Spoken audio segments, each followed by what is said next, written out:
سڈول بازو والے وہ یہاں نہیں ملتے تھے, وہ افریقہ میں ملتے تھے. میں صومالیہ کے ان ڈینجنز میں گیا ہوں جہاں وہ پہلے جا کے ایک جال لگاتے تھے اور جس طرح ہاتھی پکڑا جاتا ہے اس طرح غلاموں کو پکڑتے تھے. اور پھر 3 مختلف روز تھی, ایک طرف مرد ہوتے تھے, ایک طرف عورتیں ہوتی تھیں اور ایک طرف بچے ہوتے تھے.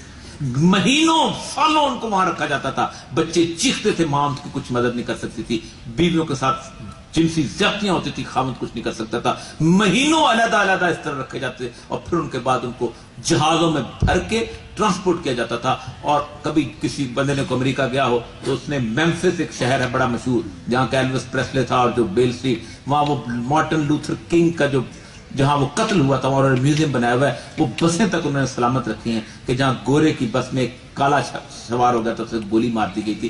سالوں مہینوں ایبل باڈیڈ چاہیے تھے. اب انہیں اسکلڈ لیبر چاہیے, پڑھا لکھا, جو پیدا ہوتے یہ سوچ لے کہ میرا مقام اور میرا مرتبہ اس ملک میں نہیں ہے. کیا بو آتی ہے کن لوگوں سے, جاہل لوگ, اردو بولنے والے, کیسے لوگ ہیں یہ ہسپتال میں رہ سکتا, کرپٹ, بددیانت, ان لوگوں کے ساتھ میرا گزارا نہیں ہو سکتا. یہ تو کینچیاں چھریاں تک صاف نہیں ملتی اس اسپتال کے اندر. میں کیوں رہا ہوں, 2 لاکھ ڈاکٹر آپ کا پاکستان سے باہر ہے. کیا وہ آج اس ملک میں ہوتے اور اس ملک کے ساتھ سرزمین کے اندر رہ رہے ہوتے تو کیا یہ ملک آج ان ڈاکٹروں کی فیسلٹیز کے ساتھ آج کمفرٹیبل صورتحال میں نہ ہوتا.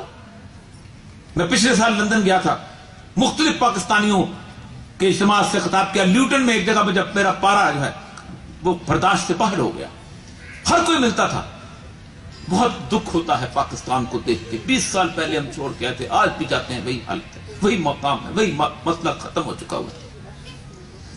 روز روز اب بتائیے کیا بنے گا پاکستان کا, یہ ملک کا کیا ہوگا. میں نے کہا تم نے ماں کو چھوڑ دیا, تمہیں کوئی حق حاصل نہیں ماں کے بارے میں پوچھنے کا. ہم رہ رہے ہیں, ہم ماں کو سنبھال رہے ہیں, ہم بم دھماکے برداشت کر رہے ہیں, ہم 15,000 کی تنخواہ میں رہ رہے ہیں, ہم رہتے ہیں. تم کون ہوتے ہوئے پوچھنے والے کو جو ماں کو اس وقت چھوڑ کے چلے گئے تھے جب ماں کو ضرورت تھی تمہاری. اس کی بنیادی وجہ یہ ہے, اس کی بنیادی وجہ یہ ہے کہ ہم نے بچوں کو پالا ہی اس لیے ہے کہ ٹوکری میں ڈال کے ان کو بیچیں اور یورپ کے اندر بھیج دیں. فرانس تباہ ہوا, کوئی ڈاکٹر چھوڑ کے گیا. جرمنی تباہ ہوا, کوئی انجینئر چھوڑ کے گیا. جاپان تباہ ہوا, کوئی چھوڑ کے گیا, اس لیے کہ ان کو ٹرین ہی نہیں کیا گیا تھا اس لینگویج کے اندر کو جا کے وہاں جا کر سروس کرے.